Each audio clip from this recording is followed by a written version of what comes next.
Question 10. The height above ground, h meters, of a passenger on a roller coaster can be modeled by the differential equation dh by dt is equal to h cos 0.25t all divided by 40, where t is the time in seconds from the start of the ride. Given that the passenger is 5 meters above the ground at the start of the ride, show that h equals 5 e to the 0.1 sine 0.25t.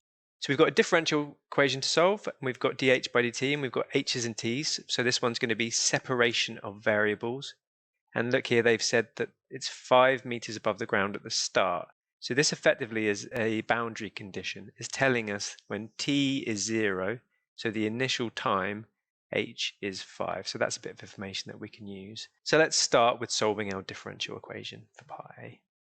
So when we separate these variables, what we're going to do is we're going to multiply dt over to this side. So this dt will be over with this cos 0.25t. And so to get the h over with this dh, we have to divide it over.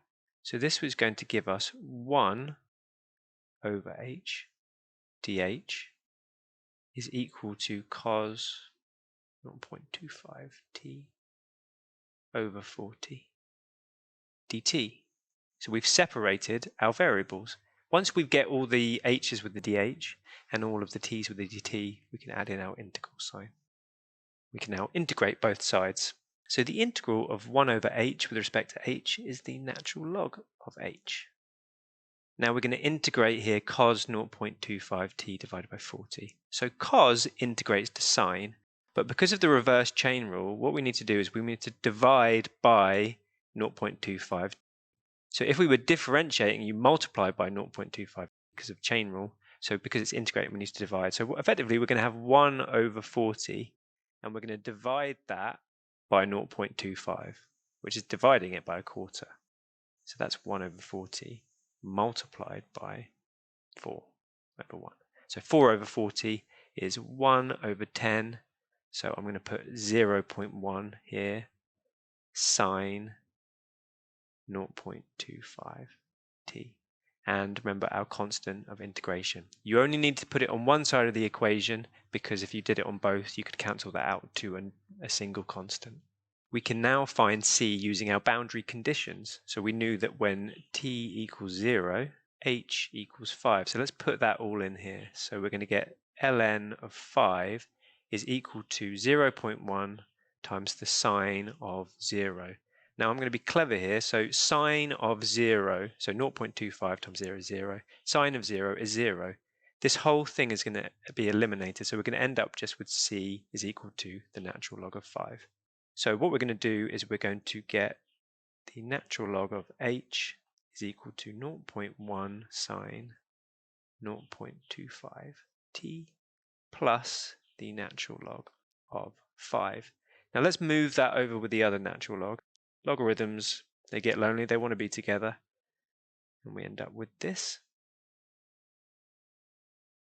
If we invert our logarithm, this will leave us with h over 5 is equal to e to the power of 0.1 sine 0.25t. And so our last step will be that h is equal to multiply the 5 over 5 e to the power of 0.1 sine 0.25t.